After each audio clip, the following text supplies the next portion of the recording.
ও মারে, কোন হালার পুত্রে আমাকে ফেলে দিছে? সামনে আয়। বুঝলেন না তো কি হয়েছে? তাহলে চলুন ঘুরে আসি। ফ্ল্যাশব্যাক। বাবার ট্রান্সফার হওয়ায় একটা নতুন এলাকায় এসেছি এবং এখানকার একটা বাসা ভাড়া নিয়েছি। বাবা আগে সব ঠিক করে রেখেছিল। গত পরশু এই এলাকায় এসেছি। আজ প্রথম আমার নতুন কলেজে যাচ্ছি। বাসা থেকে কলেজের দূরত্ব মাত্র 5 মিনিট, তাই হেঁটে হেঁটে যাচ্ছি। সাথে হেডফোন লাগিয়ে ফুল সাউন্ডে গান শুনছি। আশেপাশে কি হচ্ছে তার কিছুই কানে যাচ্ছে না। কলেজ থেকে প্রায় 2 মিনিটের দূরত্বে আছি। এমন সময় পিছন থেকে একটা স্কুটি একেবারে গা ঘেঁষে চলে গেল। শুধুমাত্র আমার হাতের সাথে তার হাতেরও কাঁধের সংঘর্ষ হয়। আমি সামনে তাকিয়ে দেখি একটা মেয়ে স্কুটিটা চালাচ্ছে। আমার থেকে একটু সামনে গিয়ে মেয়েটা স্কুটি সহ পড়ে গেল। কারণ আমি আমার মতো হেঁটে গেল, মেয়েটা যেহেতু পিছন দিয়ে আসছিল এবং স্কুটির স্পিডও কম ছিল, তাই আমার পরিবর্তে মেয়েটি ব্যথা পেল।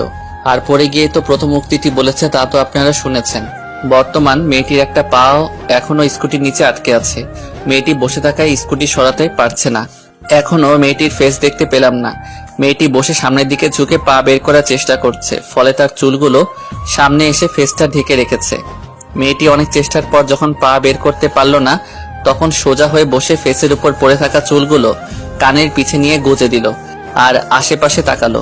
আমি তো মেয়েটির ফেস থেকে ফিদা হয়ে গেছি। আবার ভাববেন না আমি মেয়ে দেখে পছন্দ করে ফেলি। জীবনে প্রথমবার এই মেয়েটাকে মনে ধরেছে। আমি অপলকভাবে তার দিকে তাকিয়ে আছি। মেয়েটি পাশে তাকিয়ে আমাকে দেখতে পেল। তখন মেয়েটি বলে, এই কাওয়ার বাচ্চা, এদিকে আয়। আমি মেয়েটার দিকে একদিনে তাকিয়ে আছি। তার কথা আমার কানে আসছে কিন্তু মস্তিষ্ক পর্যন্ত পৌঁছাচ্ছে না। আমি শুনছি না দেখে মেয়েটি একটু জোরে বলল, এই কাওয়ার বাচ্চা। আমি দাঁড়িয়ে ওকে দেখছি। কোথায় কি হচ্ছে সেদিকে আমার কোনো খেয়াল নেই। মেয়েটি এবার একটা কলম আমার দিকে ছুড়ে দিল। কলমটা আমার গায়ে লাগাতেই আমি বাস্তবে ফিরলাম। মেয়েটির দিকে তাকিয়ে দেখি রেগে লাল হয়ে গেছে। রেগে যাওয়ার ফলে তাকে আরো বেশি কিউট লাগছে। আমি বললাম, জি আমাকে বলছেন? হ্যাঁ তোকে বলছি, এদিকে আয়। আমি মেয়েটার কাছে গেলাম। স্কুটিটা আমার উপর থেকে সরা। আমি কোনো কথা না বলে স্কুটিটা তার উপর থেকে উঠিয়ে দাঁড় করালাম। মেয়েটি উঠে দাঁড়ালো আর কিছু না বলে আমার পিঠে একটা কিল মেরে চুল মুঠি করে ধরে ঝাঁকাতে লাগলো। আমি বললাম, আরে আরে কি করছেন? শালা, তোর জন্য আমি পড়ে গেছি। আমার এত সাথে স্কুটিটা, তোর চুল ছিঁড়ে তোকে টাক করে দিব। আরে লাগছে ছাড়েন, অশুভ মেয়ে কোথাকার। এভাবে কেউ কোনো অপরিচিত মানুষের চুল ধরে টানাটানি করে? চোরের মায়ের বড় গলা। শালা, তোর জন্য আমি অ্যাক্সিডেন্ট করেছি। তুই আমার কাঁধে আঘাত না করলে আমি পড়তাম না। সব দোষ তোর। শালা, এতবার হর্ন দিলাম শুনতে পাস নাই? বয়রা কোথাকার। আরে আমি তো আমার মতে হেঁটে যাচ্ছিলাম, কানে হেডফোন ছিল তাই শুনতে পাইনি। আপনি পেছন থেকে এসে ধাক্কা দিলেন আর কন্ট্রোল হারিয়ে পড়ে গেলেন। এখানে আমার দোষ কই? নিজে তো ঠিক করে স্কুটি চালাতে পারেন না। প্লিজ আমার চুলগুলো ছেড়ে দিন। সব দোষ তোর। তুই আগে আমার স্কুটি ঠিক করে দিবি, তারপর তোকে ছাড়বো। আরে এভাবে চুল ধরে রাখলে কিভাবে ঠিক করব? আমার চুলগুলো ছেড়ে দিল। কি গুন্ডি রে? যা, ছেড়ে দিলাম। এবার আমার স্কুটি ঠিক করে দে। আমিও রাগি ফেস দেখে কিছুই বলার সাহস পাচ্ছি না। হঠাৎ আমার মাথায় একটা বুদ্ধি আসলো। দেখেন, আজকে প্রথমবার কলেজে যাচ্ছি। আপনার ঠিকানা আর ফোন নাম্বারটা দিন। আমি বিকালে আপনার স্কুটিটা ঠিক করে আপনার বাসায় দিয়ে আসবো। এতে করে মেয়েটার ঠিকানা ও ফোন নাম্বার পেয়ে যাবো। হি হি, আপনারা আবার বলে দিয়েন না। মেয়েটি আবার আমার চুল ধরে জোরে জোরে ঝাঁকাতে লাগলো। ও মা গো, তোমার ছেলেকে আজ টাক করে দেবে গো। কেউ আর মেয়ে দিবে না গো। শালা, আমার নাম্বার চাস? তোর তো সাহস কম না? তুই আমার এলাকায় এসে আমার উপর লাইন মারিস। ভুল হয়ে গেছে খালাম্মা, আমাকে মাফ করে দেন। কি বললি? আমি তোর খালাম্মা? আমি কোন দিক থেকে তোর খালাম্মা লাগি? আচ্ছা, সব দোষ আমার। সবকিছুর জন্য আমিই দায়ী। প্লিজ আমার চুলগুলো ছেড়ে দিন। যা, ছেড়ে দিলাম। আর কখনো আমার সামনে হিরো সাজতে আসবি না। আচ্ছা, কিন্তু আপনার স্কুটির কি করব? শোন, আমি কলেজে পড়ি। কলেজে গিয়ে যে কারোর কাছে জিজ্ঞেস করবি মিহি ও তার বন্ধুদের আড্ডা দেওয়ার জায়গাটা কই, তাহলে দেখিয়ে দিবে। আর কাল আমার স্কুটিটা ঠিক করে সেখানে গিয়ে দিয়ে আসবি। আর কাল যদি না দিস তো তোর খবর আছে। গন্ডিটার নাম তাহলে মিহি?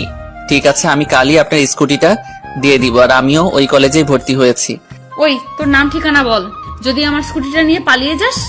আমাকে কি আপনার চোর মনে হয়? কি? আমাকে কোন অ্যাঙ্গেল থেকে আপনার চোর মনে হয়? সব অ্যাঙ্গেল থেকেই। যতক্ষণ আমার স্কুটিটা ঠিক করে দিচ্ছিস, আমার স্কুটিটা ঠিক করে দেওয়ার পর তোকে ভালো করে দেখে বলবো তোকে আমার কেমন মনে হয়। এখন তোর ডিটেলস বল, তার আগে তোর ফোন নাম্বারটা দে। কেন, আমার ফোন দিয়ে কি করবেন? ফোন দিতে বলছি না তোকে? আবার চুল ধরে ঝাঁকাতে লাগলো। ও মা গো, তোমার ছেলেটার সাদের চুলগুলো ছিঁড়ে ফেললো গো। আন্টি, ফোনটা নিয়ে আমার চুলগুলো ছেড়ে দিন প্লিজ।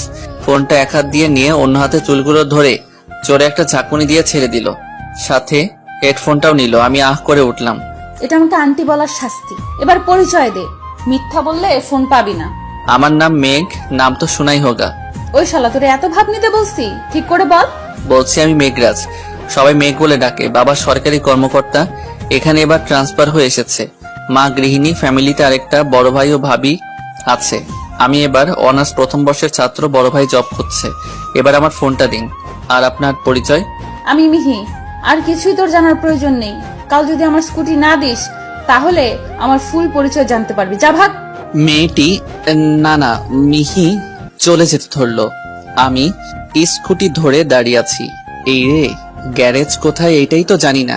স্কুটি ঠিক করব কিভাবে? মিহির থেকেই তো জানতে পারি। মিস মিহি, মিস মিহি। শালা শুনেও না শোনার ভান করে। এই যে মিহি আন্টি বলার সাথে আমার দিকে ফিরে তেড়ে আসতে লাগলো। আমি স্কুটিটা স্ট্যান্ড দিয়ে দাঁড় করিয়ে একটু পিছে গিয়ে দাঁড়ালাম। ওই, তুই আবার আমাকে আন্টি বলেছিস? আজ তো তুই শেষ। আমার দিকে আস্তে আস্তে বলল কথাটা। আপনাকে আন্টি বলার পিছনে আপনার হাত আছে। আগে আমার কথাটা শুনুন, তারপর রাগ করেন। আমি ব্যাগ কাঁধে বাঁধিয়ে মাথায় 2 হাত দিয়ে রাখলাম। বলা যায় না যেই মেয়ে দৌড়ে এসে আমার চুল ধরতে পারে। বল শুনি। দেখেন, আপনাকে আমি আন্টি বলার আগে যে ডাকছিলাম আপনি শুনতে পাইছিলেন না? হ্যাঁ, শুনেছি তো।